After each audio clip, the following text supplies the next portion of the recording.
ቆሻሻ መጣያ የሆነ ከከተማውም ትንሽ ራቅ ያለ በስመ አብ ወወልድ ወመንፈስ ቅዱስ አሐዱ አምላክ አሜን።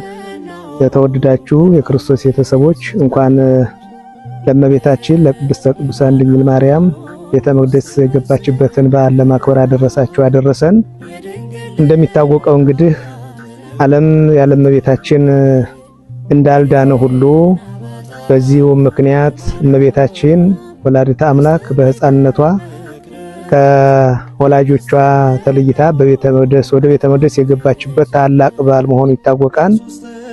ወላጆቿም ቀደም ሲል ወንድ ብንወልድ የቤተ መቅደሱ አገልጋይ እንደሚሆን፣ ሴት ልጅም ብንወልድ ደግሞ ሐርና ወርቁን እየፈተለች እያስማማች በቤተ መቅደስ እንደምትኖር ቃል በገቡት መሰረት ልጃቸውን ገና ሳይጠግቧት አንደበቷ ሳይፈታ ወደ ቤተ መቅደስ ያስገቡበት ቀን ነውና ይህ በዓል ትልቅ በዓል ስለሆነ ኦርቶዶክሳውያን በሙሉ በኮምቦልቻ ደብረ ኃይል ቅዱስ ዑራኤል ቤተክርስቲያን ተገኝታችሁ በዓሉን እንድታከብሩ እንድትባረኩ ቦታውንም እንድትጎበኙ ቆሻሻ መጣያ የሆነ ከከተማውም ትንሽ ራቅ ያለ እያለን የሌለን ስለሆነ ሁላችሁም መጣችሁ እየተባረካችሁ ቦታውን እንድትጎበኙ በእግዚአብሔር እናሳስባለን። አምላካችን እግዚአብሔር በዓሉን የሰላም የበረከት በዓል ያደርግልን።